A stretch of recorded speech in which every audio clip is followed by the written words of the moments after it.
Hi, and welcome to the 2019-2020 Ohio High School Athletic Association preseason online virtual meeting for parents, athletes, and coaches as well. My name is John Zerby. I'm athletic director here at Spencerville Schools, and I want to welcome you to this preseason meeting.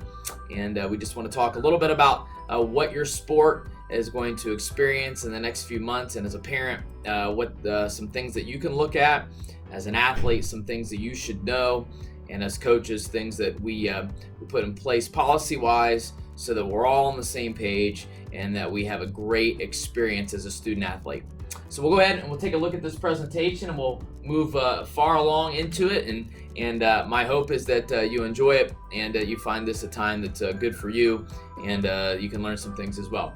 So some of the things that we look at is that our extracurricular athletics.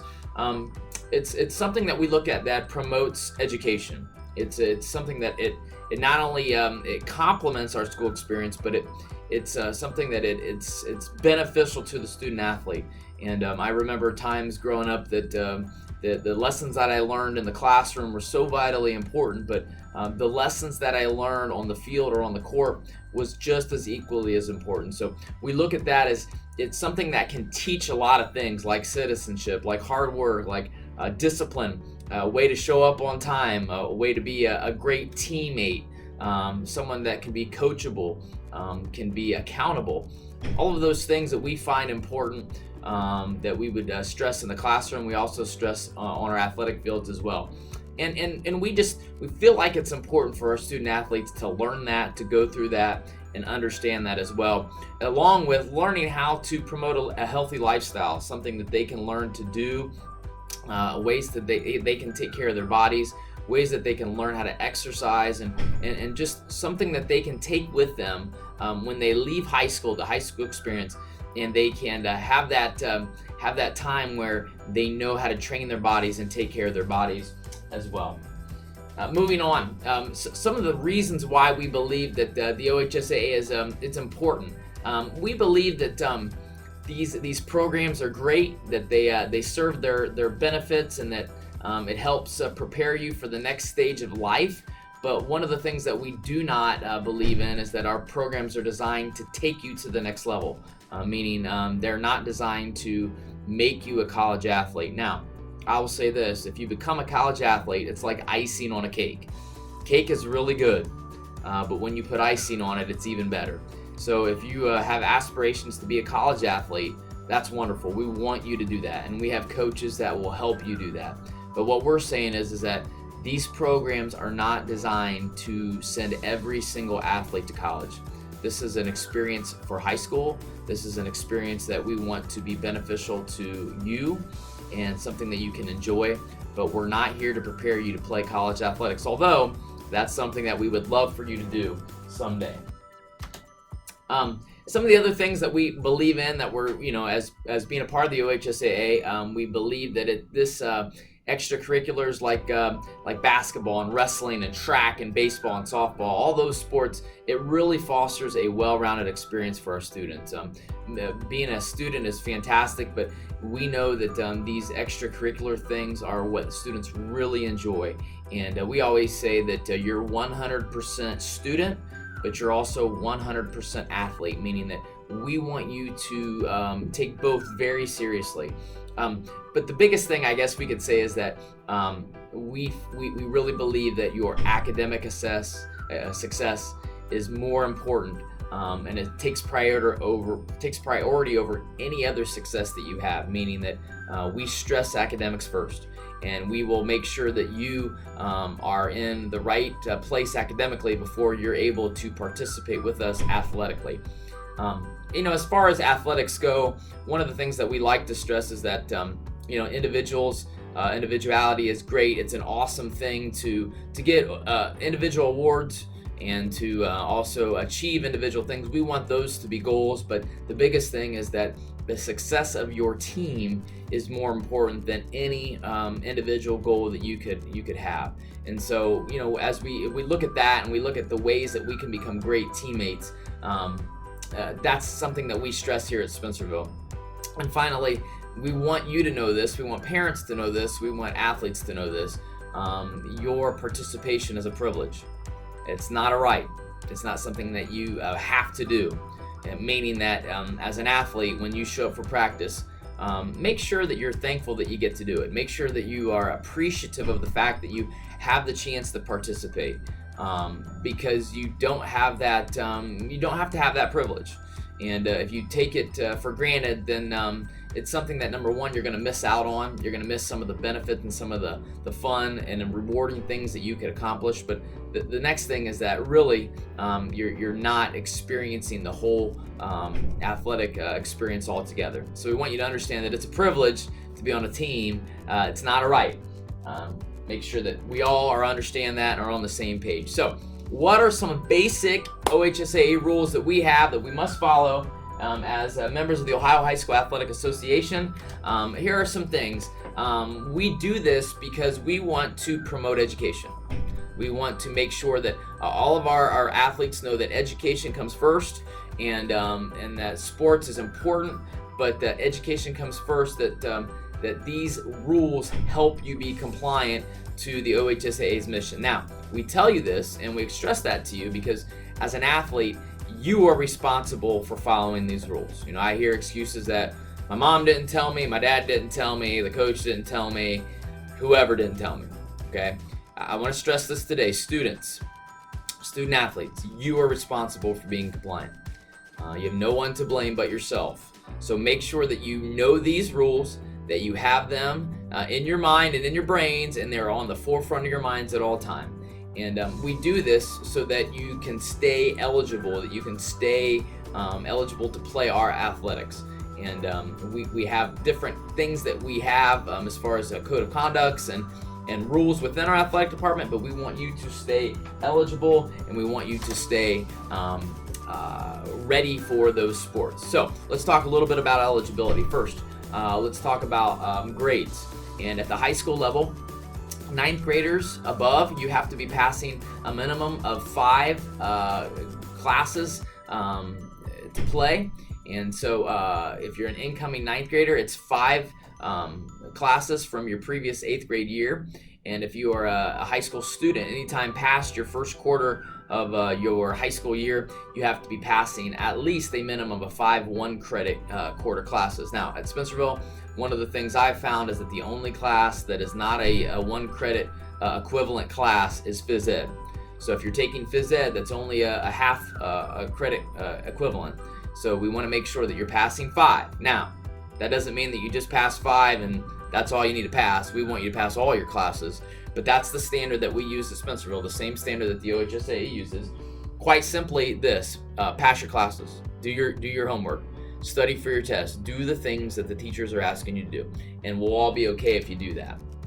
If you are a 7th and 8th grader and you're going to be in that middle school, junior high level, you have to be passing 5 classes. So if you're taking English and math and social studies and science and maybe home economics and music, you have to be passing at least 5 of those classes. So 5 is the magic number. If you're a high school student, it's still 5, but it's a 1-credit quarter equivalent, and we want to make sure that you guys are up to date and you guys are eligible. And we say that you have to know this stuff. Don't just depend on us to help you, although we will do that. We have a great high school counselor, Mr. Baumgartner, who will help you with eligibility, and so and I will as well as Mr. Gephardt as well. So just a couple things about high school. You are eligible for 8 semesters. Okay, if you are a middle school student, you're eligible for 4 semesters. As simple as that. Okay, moving on. Okay, when you're a high school student, if you turn 20. Okay, you are ineligible. So anywhere up to the age of 20, let's say you're a little old, that's okay. Making sure that anytime that you do turn 20, then at that point you're ineligible. 7th and 8th grade students, if you turn 15 before August 1st, then you are ineligible for 7th and 8th grade sports. Although you can participate in high school sports, but remember, you just have those 8 semesters. So as a middle school student, we would really encourage that you play in the grade that you are. For example, if you're too old to play in 8th grade, then when you get to high school, make sure you use those 8 semesters. Okay? All right, moving on. One of the things that we look at is off-season. In this day and age where there are just so many different off-season things happening. For example, you've got lifting, you've got maybe an AAU basketball team, maybe you've got some kind of other program that you're working with. We understand that it's important. We understand that you do a lot of off-season things, but there are some stipulations. One of the first stipulations is that if you are on a non-school team during the season that your team is in, you will become ineligible. Let's just say an example. Let's say you're playing soccer and you're playing girls soccer for our school team. And on the side, on the weekends, you're playing on a club soccer team on the weekends and tournaments. That would deem you ineligible. So you cannot play the same sport within the same season on a different team and be competing. If we would find out about that, you would be deemed ineligible by the OHSAA. Now, you can play other sports. For example, if you are in the middle of baseball season and you have AAU basketball on the weekends, you can do that as long as it's not the same sport within the same season. So we just want to make sure we're clear on that. Anytime you compete, I would say that it's a good idea to ask the athletic department, ask the high school guidance department, ask the principal's office, and kind of where you fall in so that you stay eligible. I say it like this. I know that off season is so important. I understand that when you're in a sport, it's important to be working on other sports, but I would say give it your all to the sport that you're in. Don't worry about the other things. Give it your 100% to the sport that you're in, and don't worry about going to another tournament here or another game here or a camp there, because the reality is that you are at your best when you're giving your best to that sport. So we want to encourage that. Now, our coaches will have a lot of off-season different things that they'll ask you to do, open gyms, weightlifting sessions, maybe even sessions, when they work with 4 at a time, and football 7 at a time. There will be those things, but just understand those are open. Those are at your choice. The coaches will not make you come to those. I know that coaches find them very important, and they are very important, but just understand that those are open to you to choose whether you want to come to those things or not. Okay? All right, let's keep going. Some transfer stuff. This is always a hotbed as to why, how are you eligible if you do transfer, and what that looks like. I will say this. When you transfer, let's say you are a transfer student to Spencerville, and this is only in high school. If you're a middle school student, there are no transfer bylaws or no transfer codes that we subject you to, or the OHSAA does. But when you're in high school and you transfer, you are ineligible. Now, there are some exceptions to those ineligibilities, okay? And so it would be our job, working with you and your parents, to figure out, do you fall under one of those exceptions? But here at Spencerville, we just say, you know what? You've transferred, you're ineligible. And then we look to see, do you fall within any of those exceptions? And there's many different exceptions that can be met. I would encourage you to go to OHSAA.org and look at some of the transfer bylaws and the exceptions to see if you fall into any of those exceptions. We will say this, if you don't fall into those exceptions, you still are going to be able to participate. The OHSAA has a 50% rule that allows you to participate for the second half of your season, but we want to make sure that we follow all OHSAA rules and standards, and so the best thing to do is just get a hold of me or get a hold of Mr. Gephardt, and we will make sure that you have everything in place so that you can participate in those athletics. There are some things, like we said, to make sure that you go with us. I just reviewed that. I just said that. OHSAA.org. Consult with me, consult with Mr. Gephardt, and we will make sure that we handle those eligibility reasons the right way. Okay, so one of the things that we've talked about a lot over the last several years is just health and safety of the athlete. We want to make sure our athletes are safe when they participate. We want to make sure that they're doing the right things, eating the right things, training the correct way, and we want to make sure our coaches know some rights and wrongs to that. So there's just some things that we would like you to look at. First, before you do anything, before you participate at all, we want you to have a physical on file, especially before we have official practices. So you must have a physical on file. You must have a clearance from a doctor, and we make sure that you do that in the time frame that you're supposed to have that done. Physical exams are valid 13 months, not minutes, from the date that you are of the exam. And so basically what we do here at Spencerville is if you've had an exam in this past year, we count it for this school year, but next year we start all over, just so that we are clear and that you are good, so we don't run into the middle of a season when you need a physical. So for example, if you get a physical from May till right now, you can compete during this school year. Once this school year is over with, those physicals are no longer valid. We make you start all over again and get a new physical. We just feel that it's important that you make sure that those physicals are there to make sure that you get those and that you're safe. Now, one of the things that we love about our physicals is that we offer free physicals every year. Some Tuesday in May, we don't always have a date set just yet, but at the end of May, we will offer free physicals. Dr. Ringwald and his friends of doctors and staff will come in and give free physicals to our students. We want to make sure that you are all signed up and ready to go for those physicals. So you'll hear more about this later, but if you're a parent, don't spend the $80 to go to your personal doctor, okay? Use the free physicals and at the end of May here at Spencerville, and we're very appreciative of Dr. Ringwald for doing that. The other thing that's a hotbed right now is concussions, and we do not take these lightly. It's extremely important that you understand what concussions are and the process and the responsibilities for protecting your child and you as a student athlete. It's not a football problem only, okay? It's a soccer issue, it's a basketball issue, it's a wrestling issue, it's a baseball, a softball issue. It can happen anywhere. So we want to make sure that we take concussions extremely seriously. Some of the signs that we've looked at in the past, if you have a loss of consciousness or a headache, dizziness, confusion, balance problems, listen, this is something that we take seriously. And our trainer, Trina Brown, which I will discuss her a little bit later, she will immediately know about it. And as coaches, we immediately look at it and say, what can we do about this situation? So we kind of look at it that way. And as coaches, we don't even really mess with it. We'll have Trina come and diagnose, and we use some testing that we've purchased, some baseline testing, some testing that they will use online to make sure that they are healthy and okay. And if they're not, then they're going to be pulled from activity. They're going to be pulled from those events. And if they have been pulled from those events because of a concussion, we're going to send you to a doctor, and we're going to get that diagnosed. And we're not going to allow you to come back until you have written authorization from that doctor, because we value that. We value making sure that you are safe and making sure that you, as a student athlete, you're able to play without any symptoms of concussions.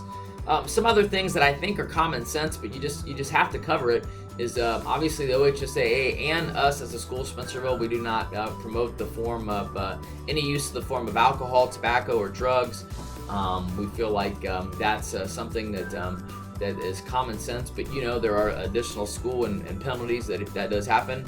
The biggest thing now is vaping. We do consider vaping as to be tobacco, and we consider it smoking. So if we catch you vaping, you will be under some of the school guidelines and some of the school code of conduct, and it is not acceptable. So before you even get into vaping, don't even bother with it. Just don't even do it. Okay, I know it's popular today, but don't do it. The other thing is, performance enhancing supplements. Guys that are lifting weights, or even ladies now that are lifting weights, trying to get stronger.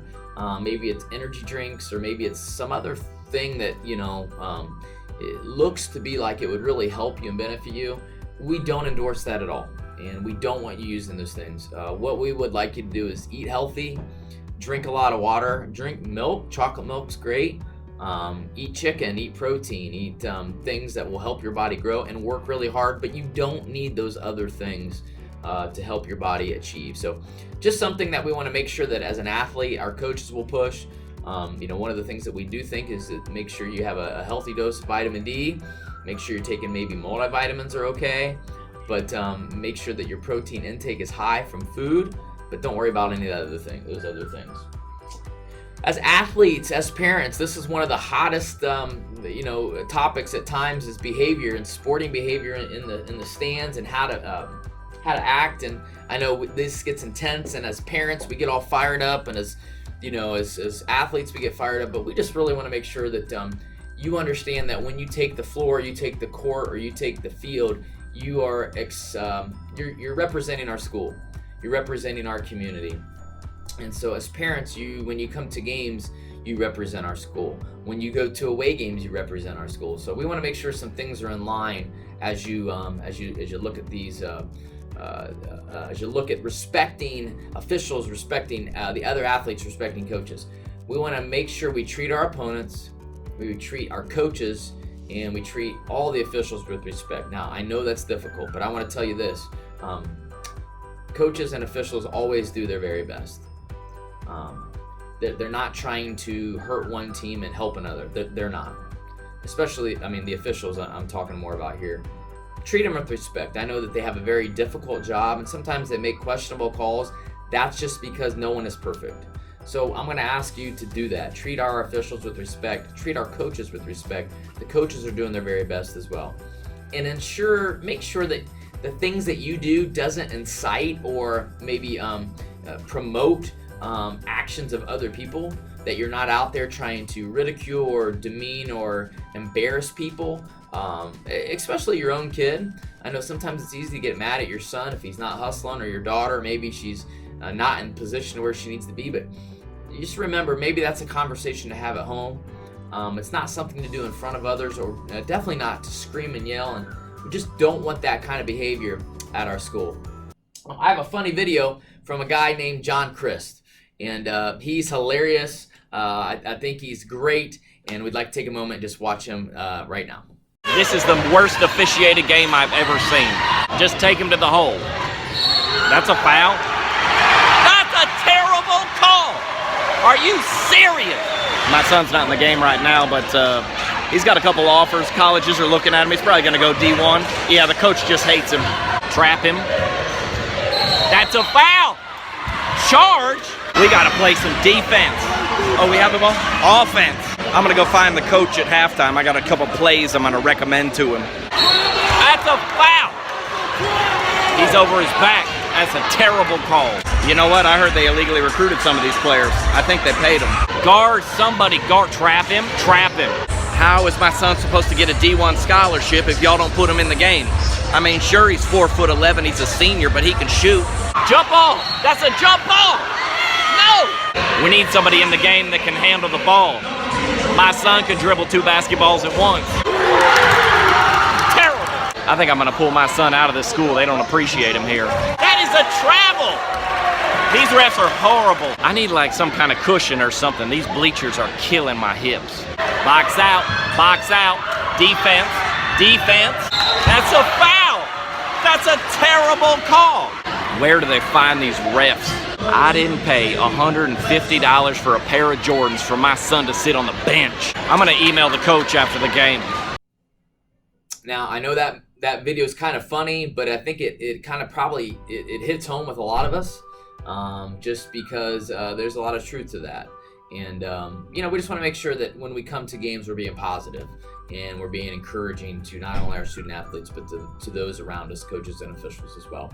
Just some other things that we have that are simple things mainly for Spencerville, but if you're a parent, please drop them off at the appropriate time for practices.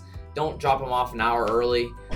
Make sure that maybe it's 15 minutes is a good rule of thumb, and make sure that when practices are over that that you pick your child up. We have coaches that we'll bring your kid home if they need a ride, but we don't want to do that. That's a liability to us, and we want to make sure that you have a ride arranged with your student athlete, making sure that you can pick them up. Just some things that we've done over the years, and this is just required paperwork for you. Obviously, if you need to have a physical, and there's just some things that we require as a school: an insurance waiver, some forms from the OHSAA, release forms from Mercy Health, St. Rita's. There's going to be an impact consent form which deals with concussions and how we treat concussions. Lindsay's Law, which really it talks about some ways to deal with sudden cardiac arrest, and then just a concussion information sheet.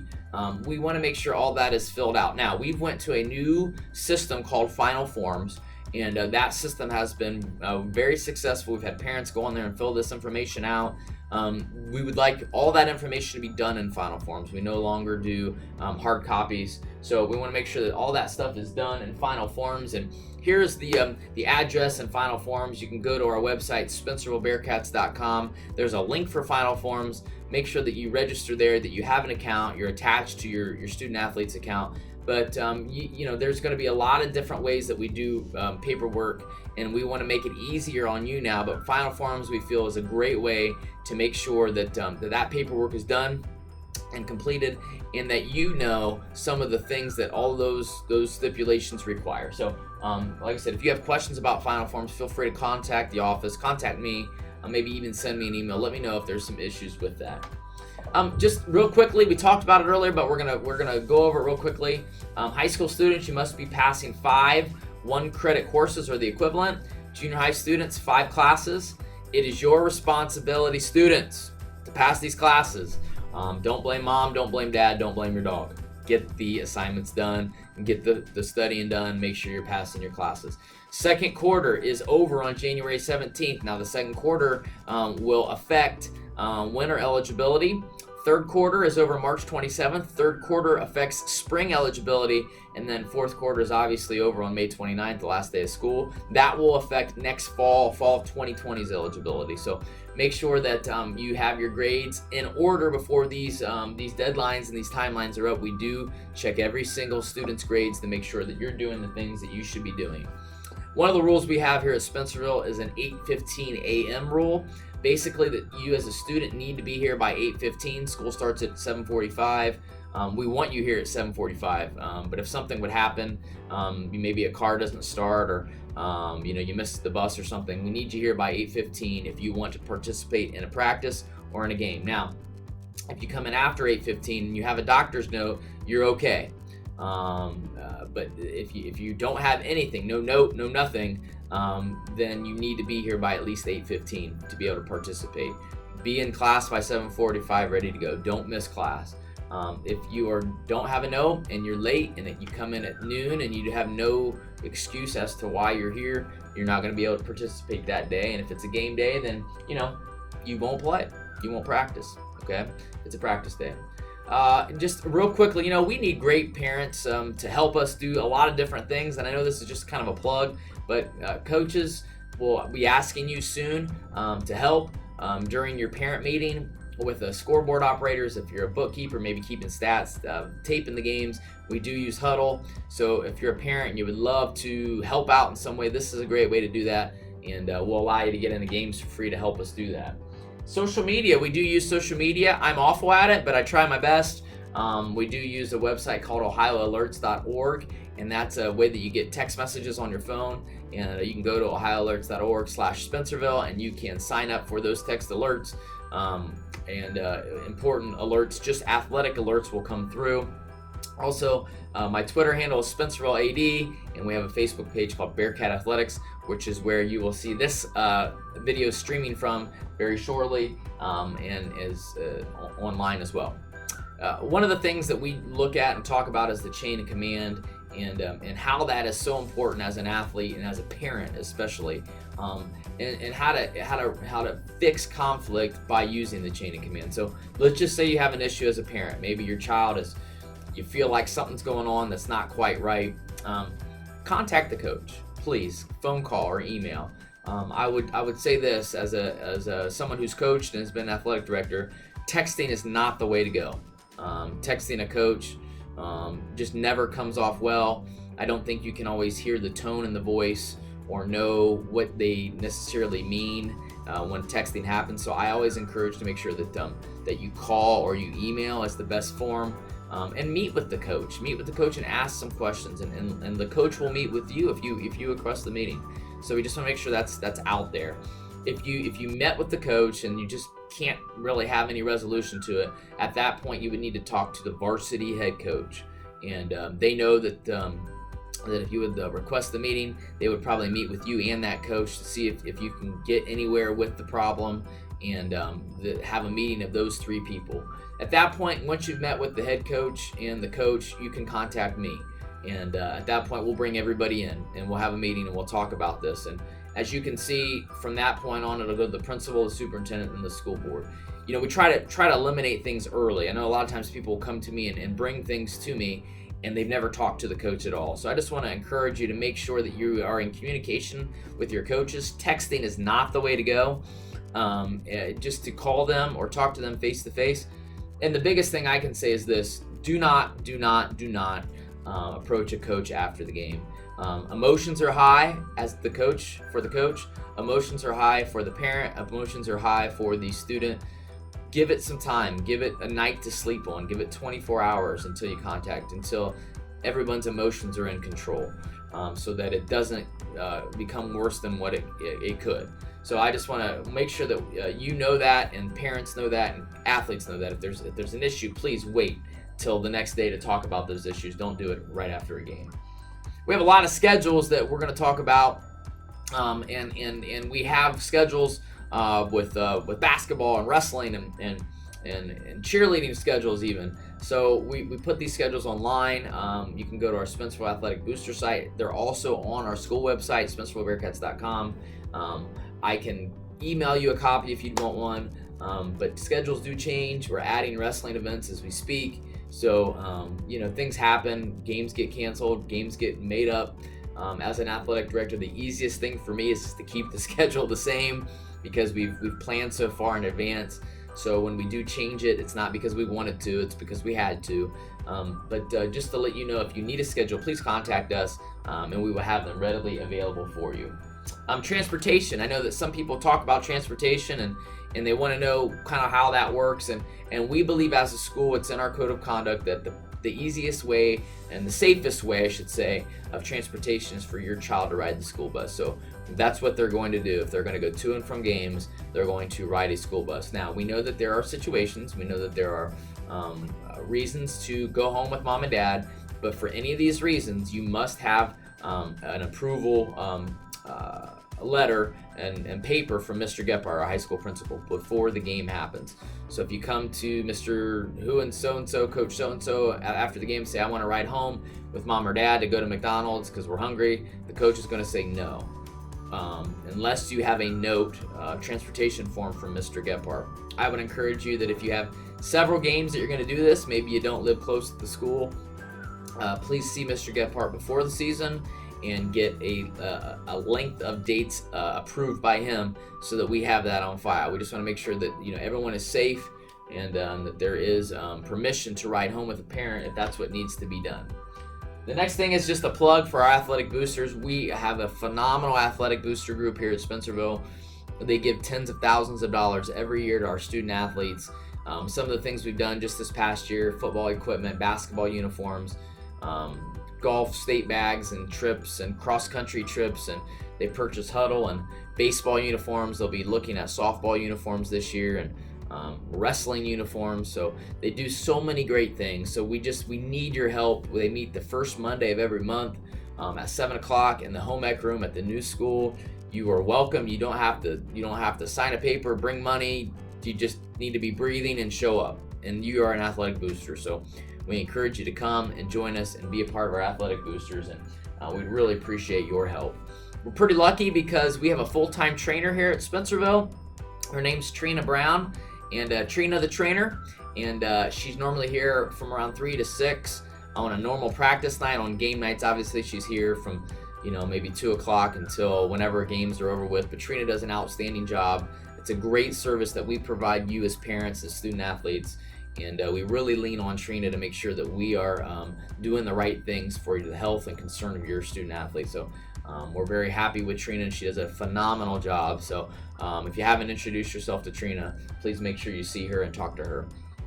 Finally, before we conclude this OHSAA portion of the meeting, I just want to say to you that I've asked all teams, whether it's junior high or varsity teams, to have a parent meeting face-to-face with you to just get out the rules with you and the things that are going to happen. And maybe that's a great time to get those scoreboard operators and stat keepers and bookkeepers, or maybe it's a time for moms to organize snacks after games and things like that, or pregame meals. So they will be getting with you. You will have a face-to-face meeting. and we want to make sure that everybody is taken care of this season. Thank you for joining us for this 2019-2020 online OHSAA preseason meeting. We hope you have a great season. We wish you the very best, and as always, go Bearcats.